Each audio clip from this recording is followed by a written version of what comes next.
Turkey Trot. Despite leaving Easton on a down note, the freedom of leaving school on holiday always brought me a sense of euphoria. No tests, homework, or responsibility.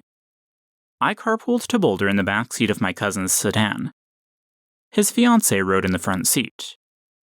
We had many well-meaning discussions about how rewarding their engagement had been, and encouragements not to give up that search for that special someone. Part of me wanted to scream, "But I have found someone." Instead, I allowed my newfound understanding of love according to Johnny to fuel my enthusiasm in the conversation, just replacing the word boys with girls. Talking about relationships turned out to be fun when you knew what the hell the fuss was about. The days of Thanksgiving break were a strange bliss.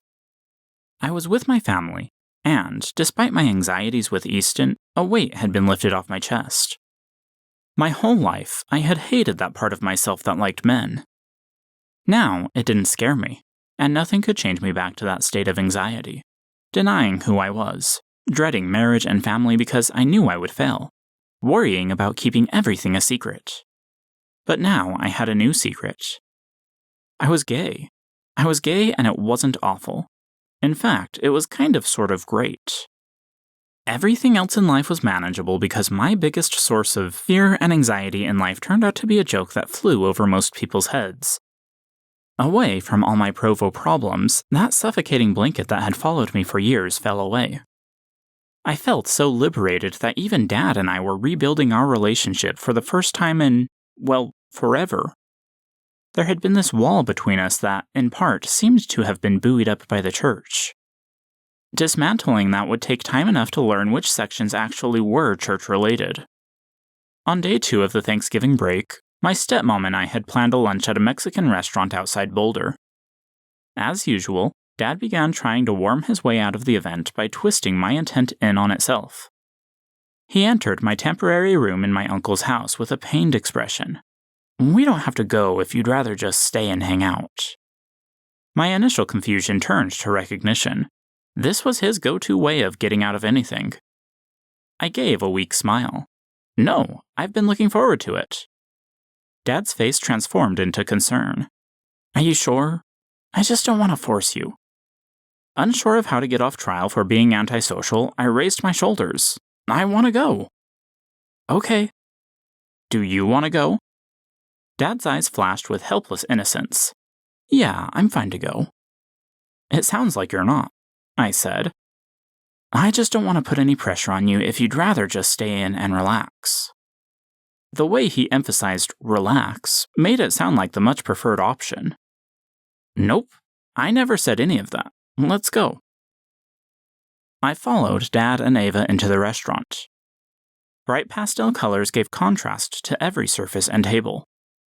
The commotion of waiters and patrons floated through the air. It was a hidden gem, not the type of place that saw many visitors from afar, but rather enjoyed the loyalty of surrounding neighborhoods. The hostess sat us in a booth and left us with a stack of menus. I scanned my menu, overwhelmed with the wall of text. I've always been super dyslexic, so most menus annoy me. I finally found something that looked appetizing and set my menu aside to talk. Both Dad and Ava were on their phones. Boomers give us millennials shit about our technology dependence, but they're just as bad. Ava noticed me watching and nudged Dad. "Here we are on our phones just ignoring you," she laughed. "I'm used to it," I said in an overly dramatic voice. "The woes of every youngest child," Ava said in mock sympathy. "But no, this is an exciting time for you, I bet. I feel like we should buy you a drink or something." "Ava," Dad said, turning in the booth toward her. "He's still at BYU. He's not going to want a drink."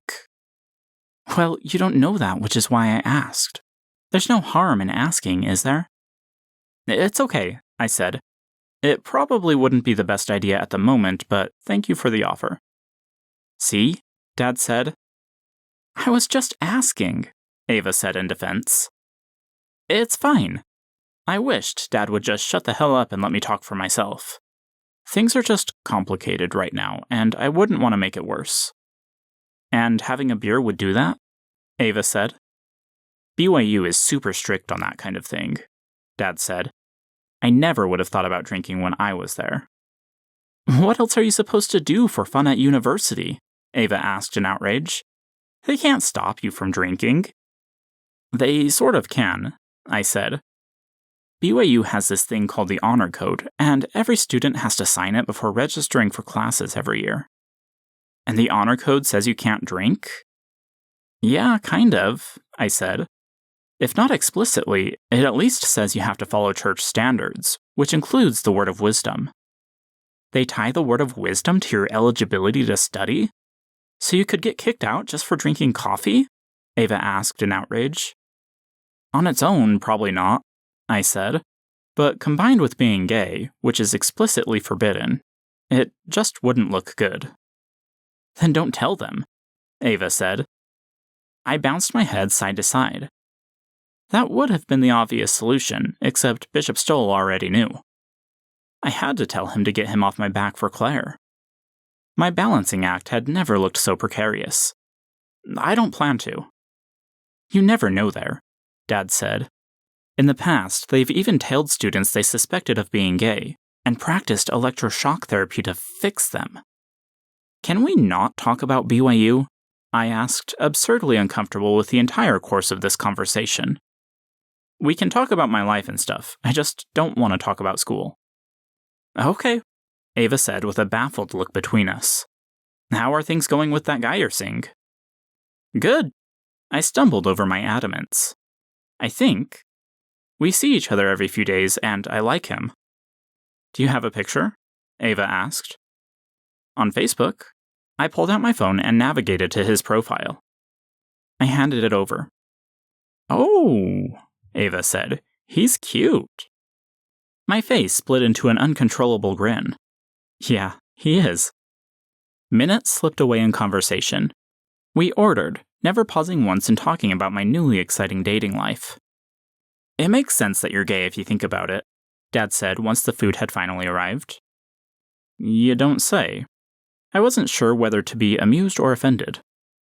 I never understood you as a child, Dad said, oblivious. You were just difficult to read. I never knew how to handle it. You bought me a toy pirate ship when I was 3 to stop me from playing with Barbies. I laughed at the memory. I mean, I'm not complaining. I loved that thing.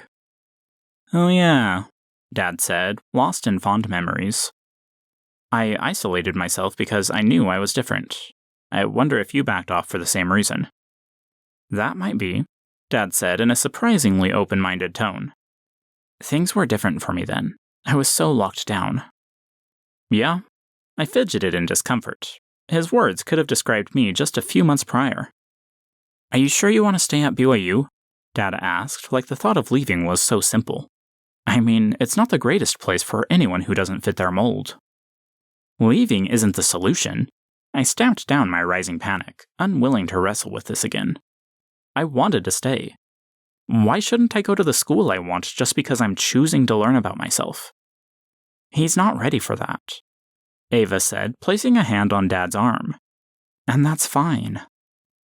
I left the restaurant on a high. Sure, my parental conversations were full of landmines, but they were also more honest. Something about that was liberating. I felt closer to them now than at any time before. It was strange. Dating men and being honest with my family had drastically improved my life overnight. Never in my life did I think that the crushing weight of being gay would lift from my chest. Yet every day I felt that burden lighten just a little. In fact, on every front, I felt that life was about the best it could possibly be. This was one of those rare instances where it sucks to be right, because everything was definitely about to crash down around me. But I won't get ahead of myself. I spent Thanksgiving morning with my cousins. We entered the local 10K turkey trot. For just under an hour, we ran loops around Boulder. My new fitness routine seemed to be working. I listened to an audiobook of The Martian while running. Since seeing the movie with Claire, I had become obsessed with the story. The book was as brilliant as the movie, but with a satisfying extra layer of science that made me sad I would never write a book that good. Thanksgiving passed. It's a fun holiday, but no one wants to suffer the pain of cliché family montages. So we'll skip that shit. Too bad real life can't be like that. My last day in Boulder arrived. Dad had already gone home to Michigan. My cousins were out doing separate activities. Uncle Richard and I were on our own. "Do you want to see something I recently bought?" he asked out of the blue. "Sure," I said, instantly curious. "Wait in the living room," he said. "I'll go get it." I sat in the formal living room with a grand piano. Uncle Richard retired to his room, returning a moment later carrying a book. He sat beside me. I recognized the book. I would have recognized it anywhere. "This," Uncle Richard said, "is a first edition copy of the Book of Mormon." He held the 200-year-old book carefully in gloved hands. I'm sure I had wide eyes. Uncle Richard carefully cracked the book open to the preface. The first edition introduction talks about how 116 pages of the original document had been stolen from Joseph Smith. Those pages were not part of the book because evil forces had conspired to discredit Joseph as a prophet. "I know things have been hard with you and your dad," Uncle Richard said. "Faith can be hard, but sometimes it's nice to hold a little piece of history and have your belief strengthened." I nodded. My relationship with the church was growing ever more complicated, but I welcomed my uncle's actions. I always want to believe that, despite what may sometimes happen in the trenches of life, many religious people are genuine good people trying to make the world a better place. That November night, it took the form of an uncle and a nephew geeking out over church history.